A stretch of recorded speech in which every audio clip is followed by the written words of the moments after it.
Scott Haugen is a familiar face to many viewers of outdoor television. He is also a well-traveled outdoorsman, always in search of his next big game adventure. The giant coastal brown bears of Alaska are one of, if not the premier, big game animal in North America. And the rugged, windswept coast of the Alaska Peninsula is home to some of the largest bears in this land of giants. A spring hunt in Alaska finds the bears on the move, but Alaska weather is some of the most fickle on the planet. Warm temperatures had Scott worried upon arrival, but you accept the weather and hunt as hard as you can. And if you're lucky, the prize could be the bear of a lifetime. Today our buddy Scott Haugen is hunting the big coastal grizzlies of the Alaska Peninsula. I've hunted this same country myself, and while it's hard hunting, it can provide the hunter the ultimate big game reward. We're after brown bear in Alaska as we open the pages of Trijicon's world of sports afield.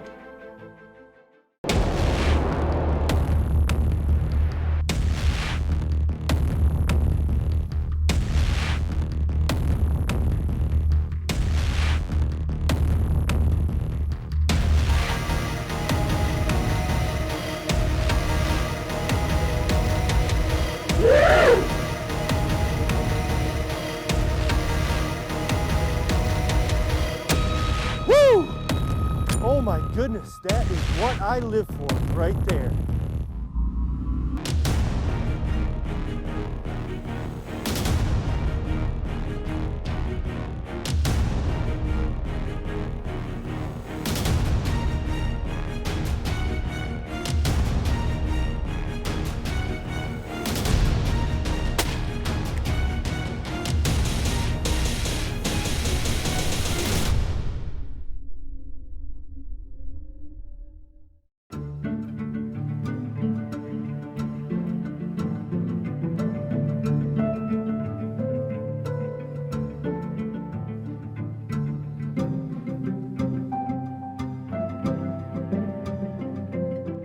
Bears are one of those animals that I just love to hunt. I've been on 3 brown bear hunts in my lifetime. The first 2 were unsuccessful. Those were bow hunts. The last time I was on a brown bear hunt, however, my luck changed.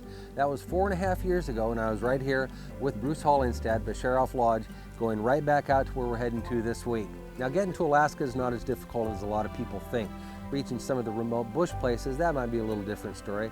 But for me personally, my journey started in Eugene, Oregon, not far from my hometown of Springfield, Oregon.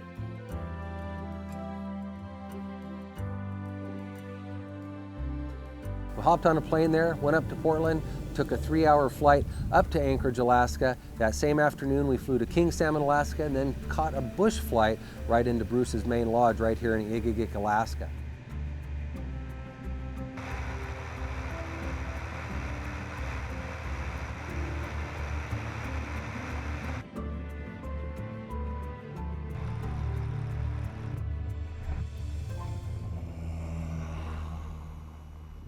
Kind of. We rode in with your personal escort service. How you doing, Scott? How Good you seeing you. It's been a while. It has been. Good Yeah. to see you. Yeah. You moved in the upper level of town. Oh, yeah, it's a long story, but God, we've had such beautiful weather and stuff Yeah. here, so it's been on. really Yeah. quite a season so Yeah, far. you have a nice tan. That's not Yeah, damn. not typical for this, huh? Yes. Yes, not even a windbird. Yeah.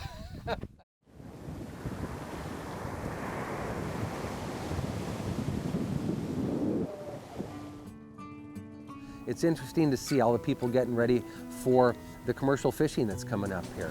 Of course, the local people, they're subsistence fishing right now. In fact, we wandered the beach here the other morning. There were a couple people throwing out nets. They invited us to kind of join in and watch what they were doing. And that was just something that was a lot of fun to be a part of.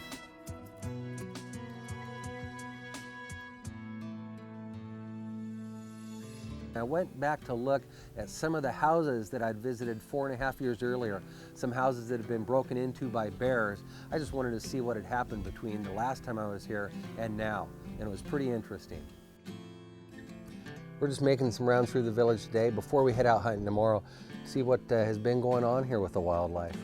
And this is what people do to prevent bears from breaking into their place. You can see they have a door bolted onto the main entryway, and there's nails about every 2 inches or so sticking out. A bunch of 16 penny nails. That's to keep the bears away. Sometimes it works, sometimes it doesn't. Last time we were here, more houses than not were broken into by bears. It was just a phenomenal thing to see. This is one of the storage areas that the bears were able to get into. You can see they tore off these big double doors, hinged up on top. Who knows what was in there. It looks like more of a storage shed, but there was something the bears liked. You can see where they got up on top of the hood of the truck here and caved it in, some claw marks. I'm standing on the other door. Powerful creatures. Well, the last time I saw this house, it had been ransacked by bears. All the windows were broken out, the door was torn off, food was everywhere. A lot of houses in the area now have gone to these electrified bear fences, which a lot of hunters, as you know, use these in bear camps up here in Alaska. But people are using them around the houses, seem to be keeping the bears away in the fall. With a full day of exploring the sites and seeing some people here around Igigik, it was time to get ready for our bear hunt. It was time to load up the boat and head across to Igigik Bay to the famous South Spit.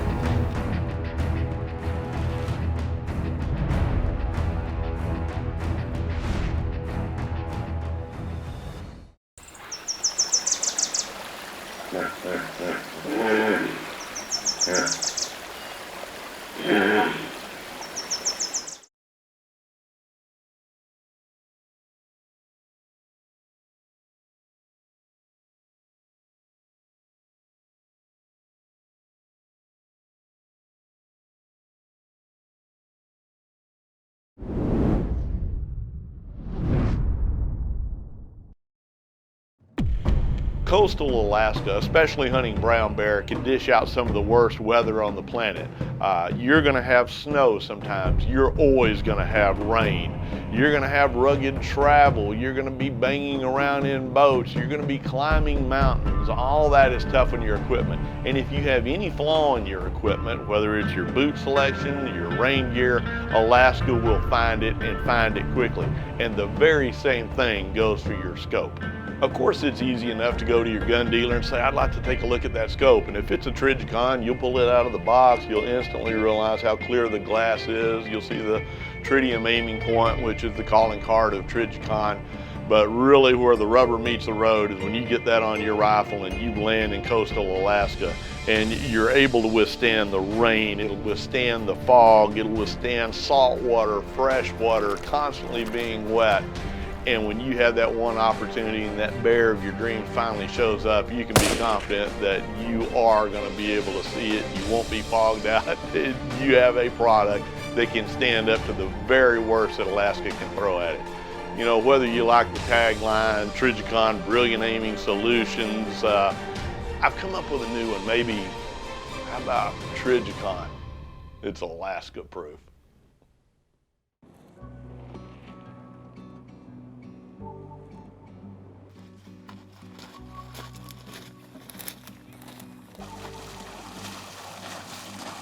Well, we've made it to Igigik, Alaska. We're here at Bruce Hollingstad Bisharoff Lodge. We have one more boat ride across the bay, and then we're going to be going after big brown bear. Way in here.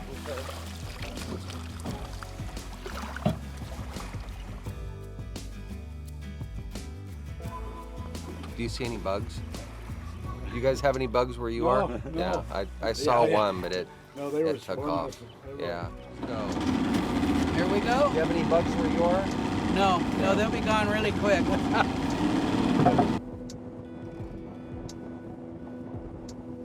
Going across Igigik Bay, fortunately we had a good tide, but this is one of the most dangerous bays in Alaska. Every year commercial fishermen die out here, and it can be ugly. The last time I was here, we almost sunk a boat coming back, and I tell you, like I said, nothing in Alaska is easy, but fortunately we had good weather, we had a good high tide, the water was smooth, and we made it safely across the bay, all the way to what they call the South Spit and the cabin where we're going to be spending my hunt.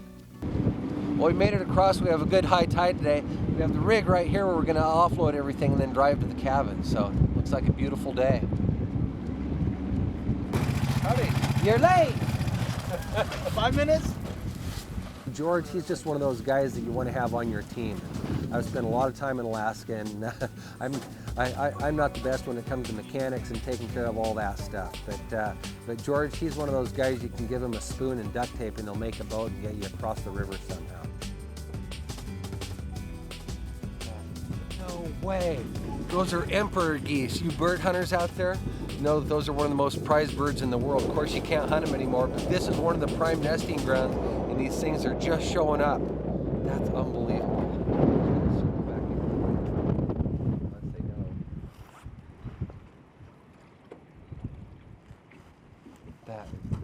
That's cool stuff.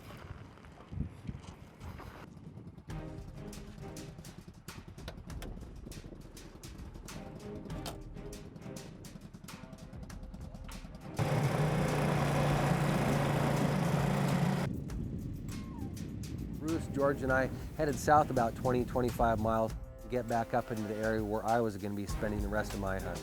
That was a beautiful drive down the beach. We got to see whales, we got to see all kinds of bird life, but we had one little hiccup along the way.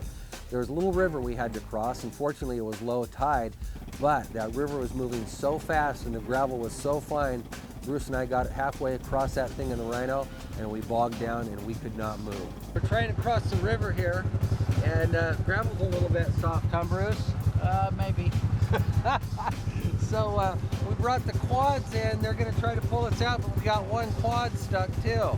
So this is going to be interesting. Fortunately, the tide's going out.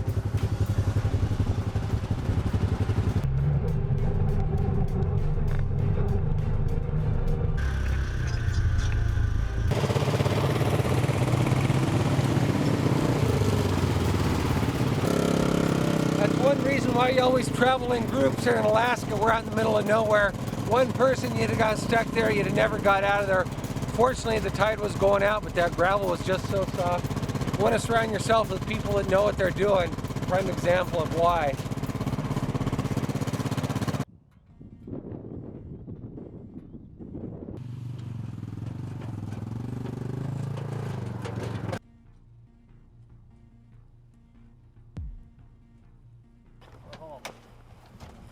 Picked up that big vertebrae, huh?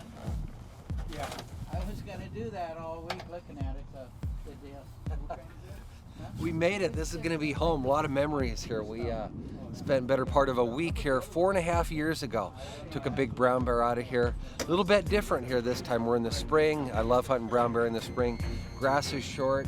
We have a vantage point from this cabin that you can't get anywhere else. You can actually get up in this little crow's nest here. It looks like it's kind of broken apart a little bit, and see for miles and miles. So this is a high point, something Bruce has been hunting out of for years, and this is going to be home for a few days.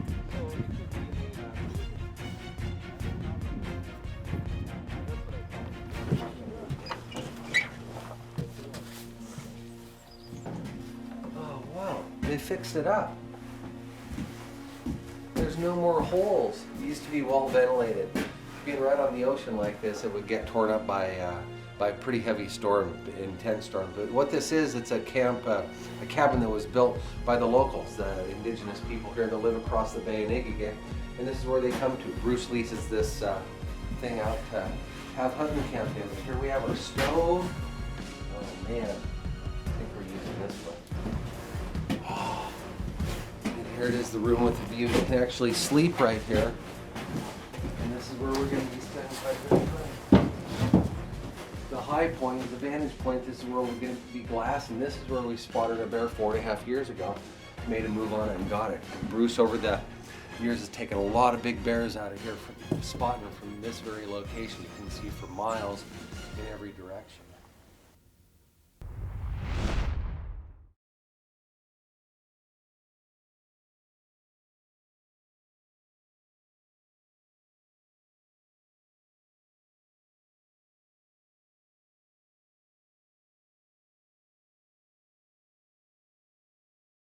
Closed captioning provided by Cryptek. Battlefield to backcountry. You know, this is a cabin that sticks out. You can see it for 10, 12 miles away. It's just this little dark dot on the horizon, and it's the highest point there is out there. And the advantage that this place has is that it's 2 stories tall. Well, there's a little lookout, what Bruce has dubbed the Crow's Nest, and he's taken a lot of hunters to this place over the years. And they've taken a lot of brown bears where the stalk started because they spotted them right there from the Crow's Nest.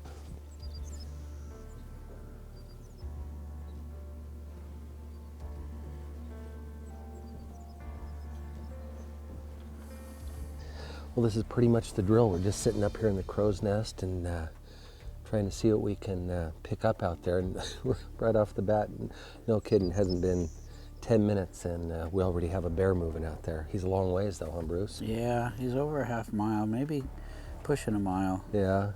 Going the wrong way right now. He is. But he could turn around and go, oh, he's just turning. Yeah. He could go take a nap right there. Yeah.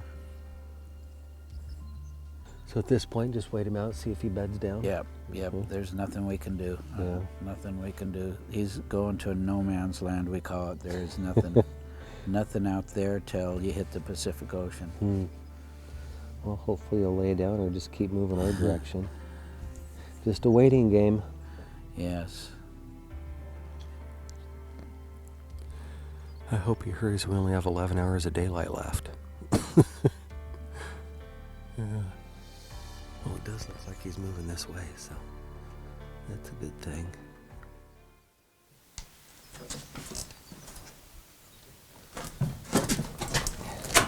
Well, we've been watching him for a couple hours now, and it looks like he might have bedded down. Not sure, some of that grass is pretty tall, and there's a lot of cuts, but we're going to throw our waders on and head out there and see if we can find him. He's a big bear. Ready to roll? I'm ready. Let's do it. Good. We got this bear, we kind of lost track of him, but we kind of had a line on where he was going. So we're gonna head down the beach 3 or 4 miles, try to get up on a little high point in Glass, see if we can find him, maybe run into him.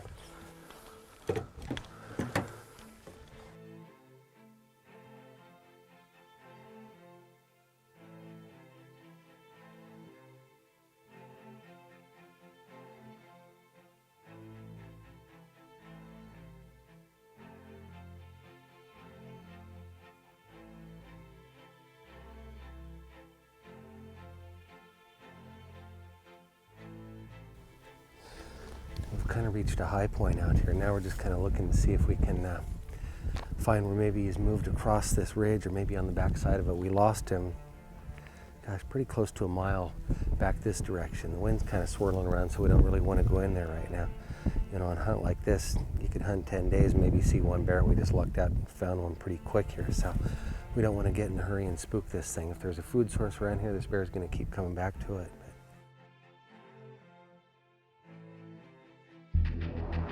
Well, there's a river between us and him, so we're going to have to get the raft, try to cross that big mud flat. We just can't touch this thing.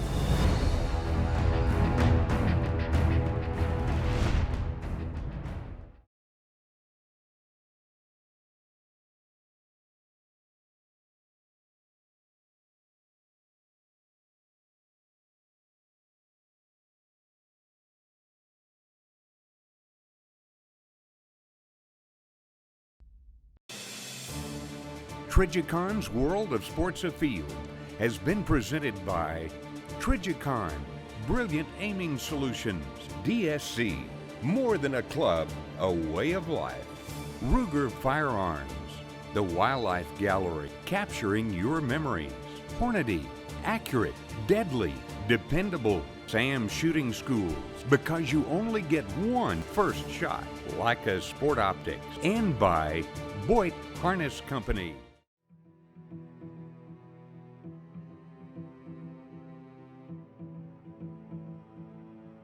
I'm gonna go get the raft. Okay. That creek looks a little bit high. Yeah. And we want to stay at that point, stay at this side because of that wind. Okay. Yeah. We could probably go up a little more. It's gonna be open, so Yeah. when we get out of that creek, we might. Be okay. Well, there's a river between us and him, so we're gonna have to get the raft, try to cross that big mud flat. We have to stay on this end of him. We have to stay on this side of him because the wind's moving from south to north, so we have to stay on the north side. Thing is, we don't have a lot of daylight left.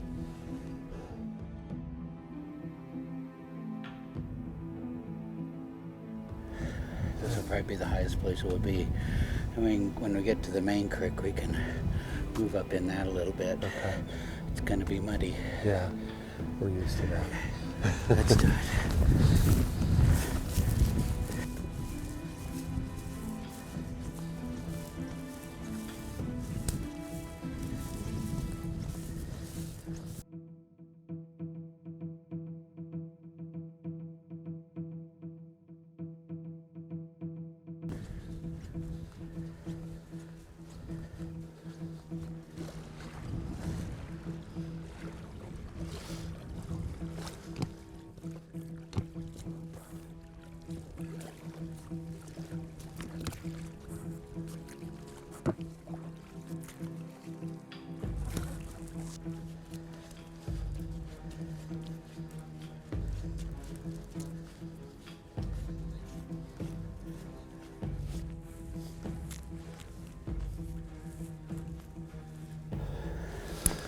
Head down, feeding away about 650 yards. How many? 650. Okay. Let's get to that next one. Yeah.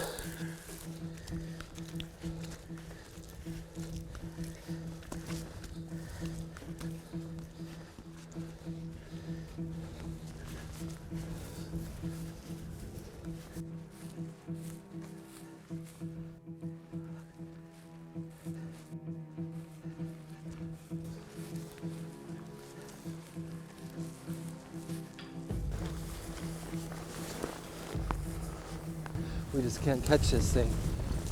Luckily, the wind's still in our favor, but he's just not cooperating. There he is. Get down. Get down. Okay.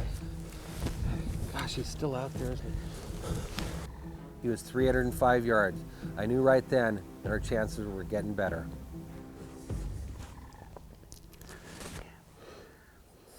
Oh, he's going away.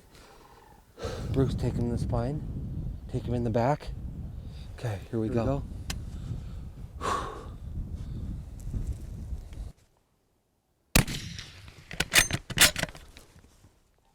Get him again. Just wait. Yeah, He's down. felt good. Oh my gosh, that was unbelievable. I don't know what I have going anywhere, everywhere. 305 yards, he wouldn't stop moving. Oh, you gotta love Alaska. Bruce, you look at the head on that thing, unbelievably big, huh? He is. He's huge. He's an old. He's going to be over 20 years old. Really? Yeah. Yeah. Look at those teeth, them Yeah. old claws. Oh, He's a warrior. Yep, you look how wide those ears are, big old hump on his shoulders. These paws just Unbelievable, blow me huh? away how big those things are. Wow. He's gangly looking because it's a spring bear and he's just been out. Yeah. In the fall, he'd have been another 300 pounds. Really? This is a 1,500-pound bear. Is This that is over right? 10 foot. Yeah. Yeah, he's over 10 foot. Yeah. No kidding. Yeah, he's over 10 foot. Oh, Bruce, thanks again. No, my pleasure. My pleasure.